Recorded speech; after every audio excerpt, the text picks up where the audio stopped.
हे बघा मित्रांनो, आपली 12 दिवसाची सोनाली चिक्स. हा बघा, एक नंबर साईज झालेली आहे बघा मित्रांनो.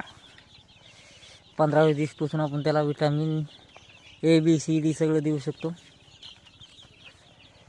आपण चारा बदलू शकतो. चारा आपण आपल्या घरचा पण चारा चालू करून त्यांना जे परिणाम जर काही झाला तर आपल्याला मेडिकलवर औषधी भेटतात वेगवेगळ्या तराचे. ते फक्त रोग सांगायचं असा प्रकारचं हे झालं म्हणून आमच्या पिल्लांना ते औषध भेटून जातं मेडिकलवर मित्रांनो. प्रत्येक मेडिकलवर आपण आपला घरचा पण चारा चालू करू शकतो आणि फीड पण चालू करू शकतो. फीड दिल्याने कसं खर्च जास्त वाढतो.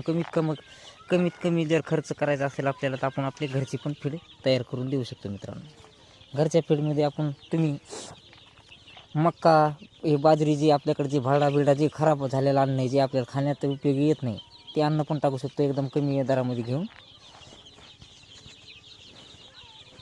आणि आपण बाहेर पिल्लांना बाहेर पण सोडू शकतो. गवत पिवत खाल्ल्याने पण काही परिणाम होत नाहीत मित्रांनो. आता उन्हाळ्याच्या दिवसामध्ये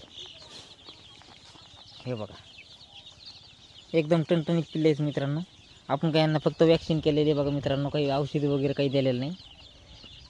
बिगर औषधाची पिल्ले आहेत पूर्ण. फक्त वॅक्सिन द्यावं लागते मित्रांनो, कारण त्यांच्यावर रोगप्रतिरोधक क्षमता वाढण्याची कॅपॅसिटी असते वॅक्सिनमध्ये आणि रोग जास्त प्रमाणात येत नाही. पिल्ले असे टणटणीत होतात बघा मित्रांनो. तर चला, अशीच माहिती पाहिजे असेल तर आपल्या चॅनलला सबस्क्राईब करा, शेअर करा, घंटी दाबू नका, लाईक बी करू नका मित्रांनो. फक्त आपल्याला सबस्क्राईब करा मित्रांनो. बस, धन्यवाद. चला.